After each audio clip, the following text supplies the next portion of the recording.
You know the feeling, right? You're in a meeting, maybe at dinner with friends, and someone throws a jab, a little accusation, a twisting of your words.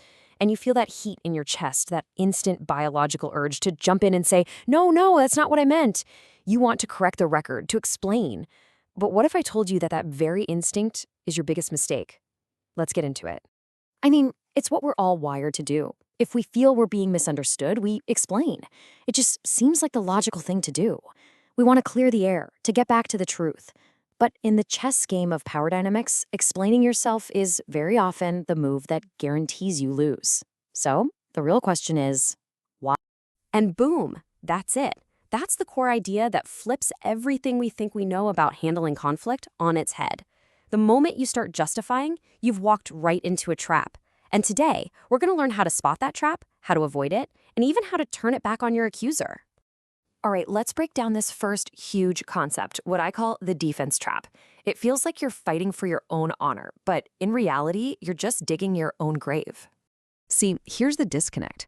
On the surface, your goal is simple. You just want them to understand your side of the story. But look at what's actually happening underneath. The moment you start defending, you have made them the judge and you the defendant. You've willingly stepped into their courtroom and given them the gavel.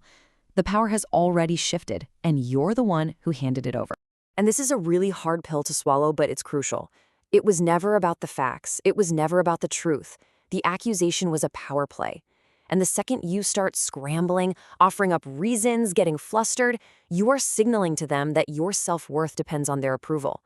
They don't hear your logic. They just see your desperation. So why is this impulse to defend ourselves so incredibly strong? I mean, it feels almost primal, doesn't it?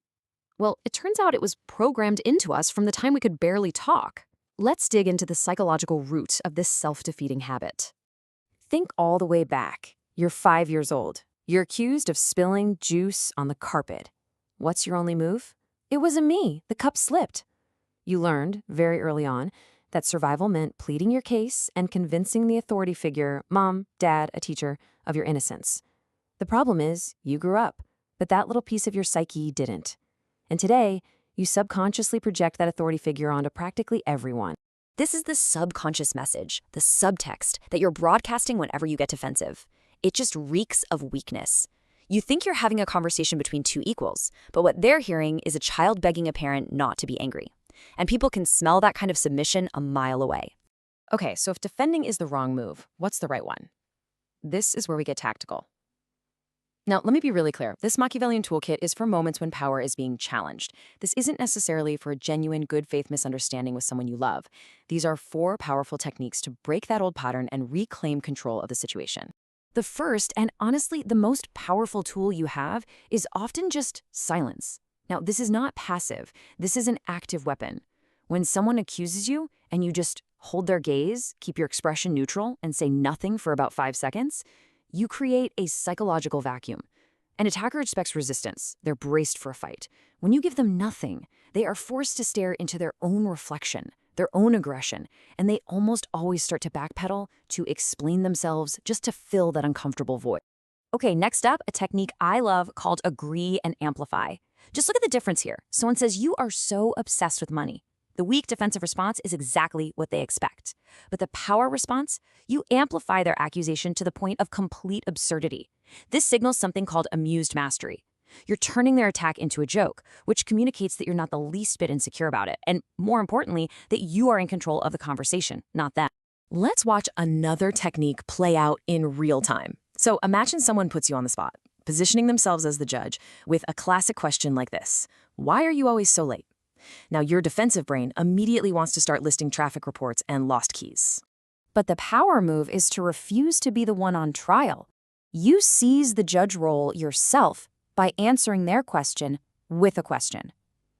Why does my arrival time affect you so deeply? And boom, just like that, the spotlight is completely off your behavior and is now lasered in on their emotional reaction. You are now analyzing them, and it is incredibly disarming. And finally, there's fogging. This is so subtle, but it is absolutely deadly. When someone attacks you, you calmly agree with whatever kernel of truth might be in their statement, but you completely, I mean completely, ignore the insult. Here, the character assassination is, you're incompetent. You let that fly right by. You just acknowledge the fact. You're right, the report has errors. This signals immense self-confidence. Only a truly secure person can admit a mistake that easily. But here's the most important part of all of this. None of these tactics will ever work if they're just lines you've memorized. They'll come off as fake. They have to be backed by a real, internal shift in your mindset. This is about forging a mind that is genuinely untouchable. So let's ask ourselves a really fundamental question here. Why does it actually sting when someone calls you a name or questions your competence? Where does that pain really come from? It's not random. And here's the simple but profound answer. If someone calls you a failure and you get defensive, it's because on some level you're fighting a deep-seated fear that they might be right. An accusation only hurts because it pokes a wound that's already there. So this brings us to the crucial point. The ultimate defense isn't a clever comeback. It is radical self-acceptance.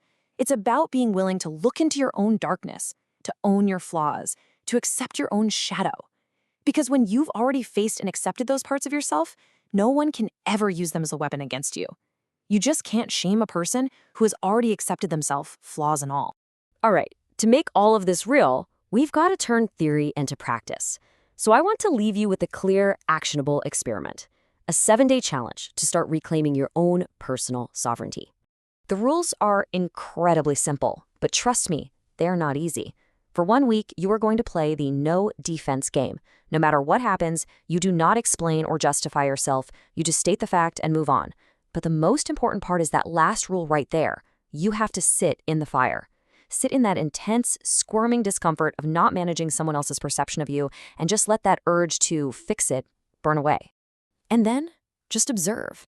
At first, the people around you are going to be confused. They're so used to you playing the game. But that confusion will slowly morph into a strange kind of respect, maybe even a magnetism. There is almost nothing more powerful or attractive than the quiet certainty of someone who doesn't feel the need to explain their own existence. So I'll leave you with this final thought. Every time we defend ourselves, every time we over-explain, we are essentially negotiating our own reality with the outside world. We're asking for permission. But what kind of power could you unlock? Who could you truly become if you simply decided that you were no longer up for negotiation?